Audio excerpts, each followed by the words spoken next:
کہ حضرت سلیمان علیہ السلام کے دربار میں بھی یہ بات ہوئی تھی کہ سلیمان علیہ السلام کے دربار میں سارے پرندے حاضر تھے، ایک پرندہ نہیں آیا تھا، ہدہد لیٹ سے آیا۔ سلیمان علیہ السلام جلال میں کہا اس کو میں سزا دے دوں گا۔ بہت دیر کے بعد آیا، پوچھا کہ تیرا عذر بتا، کیوں تو تاخیر سے آیا؟ یہ بھی قرآن کی بات کر رہا ہوں، 19ویں پارے میں اٹھا کر کے آپ پڑھ لینا اس کو۔ اس نے کہا اے اللہ کے نبی، میں اڑتے اڑتے ایک ایسی جگہ پر چلا گیا تھا جہاں دیکھا لوگ شرک کر رہے ہیں، سجدہ کر رہے ہیں ایک عورت کو، سجدہ کرتے ہیں سورج کو، اور ایک عورت ان کی حاکم ہے، عورت ان کے اوپر حکومت کر رہی ہے جس کا نام سبا بلقیس ہے۔ سلیمان علیہ السلام نے کہا اچھا ایسا ہے تو جا کر کے، اب سلیمان علیہ السلام نے کہا میرا خط دے دو، اللہ کی بارگاہ میں وہ سربسجود ہو جائے، شرک کو چھوڑے اور وہ ایمان لائے۔ خط لے جا کر کے دیا گیا، کون؟ پرندہ ہی۔ وہ عورت ماننے سے انکار کر دی، جو بھی معاملہ ہے، اور وہ لڑنا چاہتی تھی، اپنی فوج لے کر کے سلیمان علیہ السلام کے پاس آنا چاہتی تھی، فوج لے کر وہ نکلی، لیکن اس کے ساتھ ایک معاملہ تھا، وہ جس تخت پر بیٹھتی تھی وہ دنیا کا سب سے مہنگا تخت تھا، ایسا تخت تھا کہ سونے اور چاندی سے جڑا ہوا، ہیرے قیمتی اس پہ لگے ہوئے، اور اس تخت کی حفاظت کے لیے 7 دروازے بنے ہوئے تھے، ہر دروازے پر سنتری پہرے دار کھڑے۔ سلیمان علیہ السلام کو یہ بات ہدہد نے بتائی، لیکن یہ تو ذکر قرآن میں اس کا نہیں ہے، لیکن سلیمان علیہ السلام کو یہ معلوم تھا کہ اس کا تخت ہے۔ وہ غیب کی جاننے والے کو ہی نبی کہا جاتا۔ آپ نے صرف اپنے مجمع میں اتنا کہا، سنا ہے بلقیس اپنے ہاں سے نکل۔ بلقیس کہاں رہتی تھی؟ یمن میں۔ سلیمان علیہ السلام کہاں رہتے تھے؟ فلسطین۔ آپ ڈسٹینس آج کے زمانے میں بھی ناپ کے دیکھ لینا کتنے کلومیٹر کا ہے، یمن کہاں ہے اور فلسطین کہاں ہے۔ سلیمان علیہ السلام نے اپنے مجمع میں صرف اتنا کہا، کوئی ہے جو بلقیس کے آنے سے پہلے وہ تخت میرے پاس لے کر آ جائے، جو تخت حفاظت میں ہے، 80 گز لمبا، 40 گز چوڑا، چھوٹا موٹا نہیں، 80 گز لمبا، 40 گز چوڑا، اور اتنا ہی موٹا۔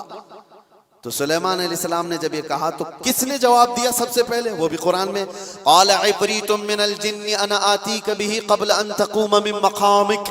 ایک جن کھڑا ہوا، جنات جو موکل حاضر کرنے کے لیے بابا لوگ چلے کر رہے ہیں، ان کو بھی بیان کر رہا ہوں میں۔ کچھ لوگ یہ سمجھتے ہیں جنات مل جانا چاہیے، ہاتھ میں وہ کر دوں گا، یہ کر دوں گا، جنات ہاتھ میں آ گئے تو پوری بینک لوٹ لوں گا، جن کو لگا دوں گا، تھیلے بھر بھر کے پیسے لا کر دے دے گا۔ جن کی حیثیت کیا ہے تمہیں پتہ بھی نہیں، کسی دن اٹھا کے تم کو ہی پٹک دے گا۔ جن کیا کہتا ہے قرآن میں ہے، اے اللہ کے نبی میں لا کے دوں گا، وہ تخت میں لا کر کے دوں گا۔ کب تک؟ آپ کی یہ مجلس ختم ہونے سے پہلے۔ ابھی اگر مجمع میں کوئی مجھ سے کہہ دے کہ حضرت جمعہ کا بیان ہونے سے پہلے میں ایک کام کر دوں گا، تو آپ کو سمجھ میں آ جائے گا کتنا ٹائم ہے، بس 4-5 منٹ کی بات ہوگی۔ اس جن نے کہا، اچھا یہ سننے کے بعد آپ کو بھی لگ رہا ہوگا جن نے کہا ہے تو ٹھیک ہے، لا کے دے سکتا ہے، جنات کی طاقت سب کے دماغوں میں بیٹھی ہوئی ہے، جن تو مطلب جن ہے، یہاں سے اڑا ادھر پہنچا، ادھر سے اڑا ادھر پہنچا، یہی دماغ میں ہے نا، کچھ بھی کر سکتا ہے جن، یہ سب کے دماغ میں ہے۔ لیکن سلیمان علیہ السلام نے اس جن سے کہا نہیں، اس سے بھی جلدی کوئی لا سکتا ہے۔ دوسرا جن نہیں کھڑا ہوا، کیا اس جن کو اتنی طاقت نہیں ہے، میں لا سکتا ہوں؟ دوسرا جن نہیں کھڑا ہوا۔ قرآن کہتا ہے قال الذی عنده علم من الکتاب، کتاب کا علم جس کے پاس تھا، اللہ کا ایک ولی کھڑا ہوا سلیمان علیہ السلام کی امت میں، وہ کہتا ہے اللہ کا ولی جن کا نام آصف بن برقیہ بتایا جاتا ہے، انہوں نے کہا انا آتیک بہ قبل ان یرتد الیک طرفک، اے اللہ کے نبی میں وہ تخت لاؤں گا، کتنی دیر میں؟ کہا کہ آپ کی پلک جھپکنے سے پہلے۔ اور پھر قرآن کہتا ہے فلما رآہ مستقرا عنده، سلیمان علیہ السلام کی بات کمپلیٹ بھی نہیں ہوئی تھی، آپ نے پلٹ کر دیکھا تو وہ تخت وہاں حاضر تھا۔ کون لایا؟ سلیمان علیہ السلام خود نبی ہیں، ان کا پاور اپنی جگہ پر، لیکن لانے والا نبی نہیں تھا، وہ اس امت کا ولی تھا۔ کس امت کا؟ بنی اسرائیل میں ہے۔ سلیمان علیہ السلام بنی اسرائیل کے نبی ہیں۔ بنی اسرائیل کے ایک امتی ولی نے وہ تخت پلک جھپکنے سے پہلے حاضر کر دیا۔ 1000 کلومیٹر سے بھی زیادہ کا ڈسٹینس ہے یمن اور فلسطین میں۔ زیادہ ہے، اس سے زیادہ ہے، اور تخت پلک جھپکنے سے پہلے لا کر حاضر کر دیا۔ اور قرآن کی آیتیں پڑھو، انہوں نے یہ نہیں کہا میرے بازو کی طاقت ہے، میری قوت ہے، میں اتنا پاورفل ہوں، بلکہ تخت حاضر کر کے اس کے بعد سلیمان علیہ السلام نے کیا کہا؟ ھذا من فضل ربی، یہ میرے رب کا فضل ہے، یہ میرے رب کا فضل ہے۔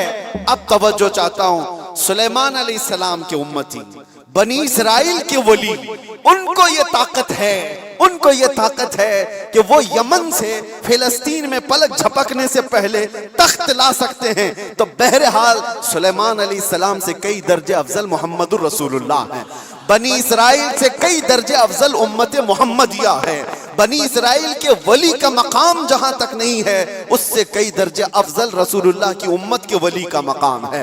اور عام ولی کی بات نہیں، ولیوں کا ولی اور سلطان الاولیاء غوث پاک کا مقام کچھ اور ہے۔ پھر بغداد سے جب وہ یہ کہتے ہیں کہ میں مغرب میں ہوں اور میرا مرید مشرق میں ہو اور اس کا ستر کھل جائے تو میں یہیں سے اس کو چھپا دیا کرتا ہوں، تو یہ بات کوئی غلط نہیں ہے، اللہ نے ان کو وہ مقامات عطا کیے ہیں۔ غوث پاک نے اسی لیے تو کہا تھا اپنے قصیدے میں، رأیت نظرت الی بلاد اللہ جمعا کخردلۃ علی حکم اتصالی، میں اللہ کے سارے شہروں کو ایسے دیکھتا ہوں جیسے رائی کے دانے کو اپنے ہتھیلی میں دیکھتا ہوں۔